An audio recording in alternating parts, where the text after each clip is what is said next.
Alright, let's dive into something that's blowing my mind right now, the rise of phygital sports. Yeah, you heard that right, phygital. It's this wild fusion of physical and digital competition, and it's happening right now in Astana with the Games of the Future 2026. But here's the thing, this isn't just a gimmick. It's a glimpse into the future of sports, and personally, I think it's way more significant than most people realize. First off, what makes this really interesting is how it's redefining what sports can be.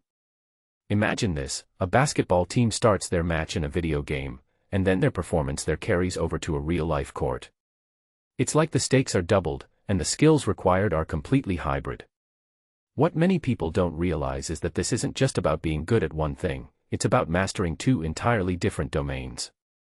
If you take a step back and think about it, this is the ultimate test of adaptability. Athletes aren't just competing physically or digitally, they're blending both worlds, and that's a game changer. Now, let's talk about the scale of this event. Over 800 athletes, 50 nationalities, and a prize pool of $4.5 million. That's massive. But what's even more fascinating is the viewership. The first 5 days alone racked up 185 million views across TV, streaming, and community platforms.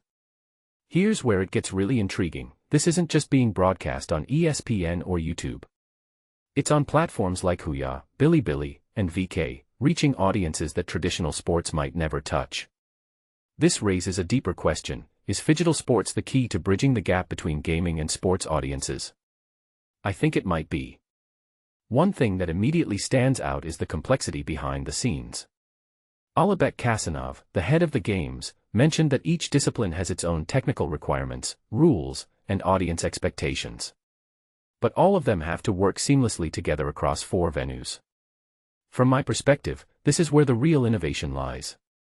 It's not just about the athletes, it's about the tech, the production, and the logistics. This isn't your average tournament, it's a technical marvel. Now, let's get into the specifics of how these hybrid competitions work.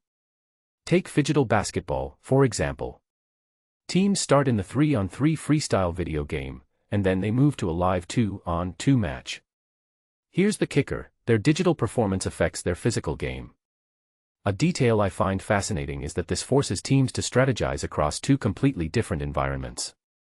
It's not just about being the best player, it's about understanding how the digital and physical worlds interact.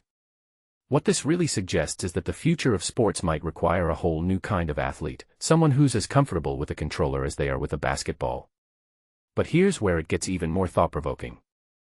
Phygital sports aren't just about blending gameplay, they're about blending communities. Vladislav Bakhmatev, a PUBG fan who traveled to Astana, said he was thrilled to see major competitions in the region. This isn't just about the games, it's about bringing people together. Gamers, athletes, and fans from different worlds are all converging in one place.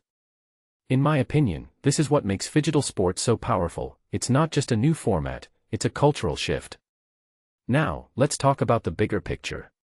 Astana is investing heavily in this, and it's not just for the short term. The equipment, the expertise, the infrastructure, it's all being set up to support future events, like the International Esports Federation World Esports Championship in 2027. What this really suggests is that phygital sports aren't just a trend, they're part of a larger movement toward integrating technology into every aspect of sports. If you ask me, this is the future, and Astana is leading the charge. So, here's my closing thought, phygital sports aren't just a cool concept, they're a reflection of where we're headed as a society. We're blending the physical and digital in ways we never thought possible, and sports are just the beginning. What does this mean for the future of competition? For the future of entertainment? Honestly, I don't have all the answers, but one thing's for sure, this is a space I'll be watching closely. What do you think? Is phygital sports the future, or just a passing fad? Let me know in the comments below.